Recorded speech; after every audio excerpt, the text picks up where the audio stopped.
Accompanied by her sister and a friend, Bernadette went to the banks of the Gave. Removing her socks in order to cross the stream, she heard a noise like a gust of wind. She looked up towards the grotto. I saw a lady dressed in white. She wore a white dress, an equally white veil. Bernadette made the sign of the cross and said the rosary with the lady. When the prayer ended, the lady suddenly vanished. Bernadette felt an inner force drawing her to the grotto, in spite of the fact that she was forbidden to go there by her parents. At her insistence, her mother allowed her. After the first decade of the rosary, she saw the same lady appearing. She sprinkled holy water at her. The lady smiled, bent her head, and when the rosary ended, she disappeared. For the first time, the lady spoke.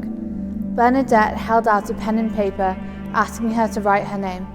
She replied, "It is not necessary," and she added, "I do not promise to make you happy in this world, but in the other.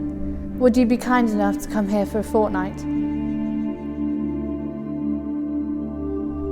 Bernadette came to the grotto with a lighted blessed candle. This is the origin of carrying candles and lighting them in front of the grotto.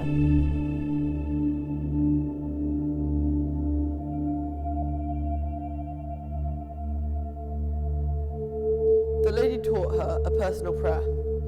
At the end of the vision, Bernadette was overcome with a great sadness.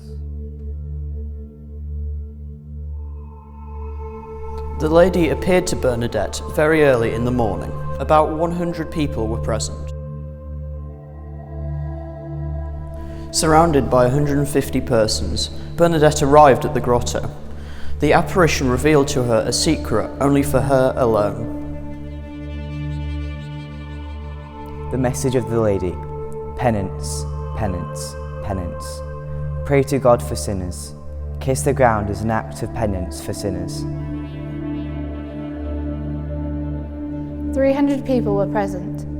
Bernadette recounted, "She told me to go, drink of the spring. I only found a little muddy water.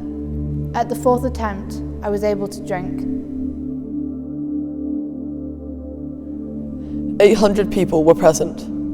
The apparition was silent.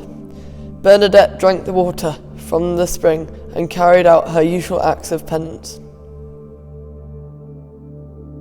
Over 1,000 people were present at the ecstasy. Bernadette prayed, kissed the ground, and moved on her knees as a sign of penance. Over 1,500 people assembled, and among them, for the first time, a priest. In the night, a woman went to the grotto. She plunged her dislocated arm into the water of the spring.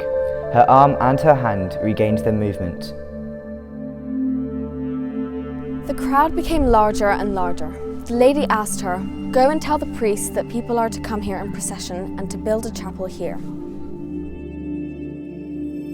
From 7 o'clock in the morning, in the presence of 3,000 people, Bernadette arrived at the grotto, but the vision did not appear. After school, she heard the inner invitation of the lady. She went to the grotto and asked her again for her name. The response was a smile. About 8,000 people waited for a miracle at the end of the fortnight. The vision was silent. For 20 days, Bernadette did not go to the grotto. She no longer felt the irresistible invitation. The vision finally revealed her name. Bernadette recounted. She extended her arms towards the ground, then joined them as though in prayer, and said, "I am the Immaculate Conception." The young visionary left, and running all the way, repeated continuously the words that she did not understand. During this apparition, Bernadette had to keep her candle alight. The flame licked along her hand without burning it. Bernadette received the mysterious call to the grotto, but her way was blocked and closed off by a barrier, so she had to arrive across from the grotto to the other side of the river. I felt that I was in front of the grotto, at the same distance as before. I saw only the Blessed Virgin, and she was more beautiful than ever.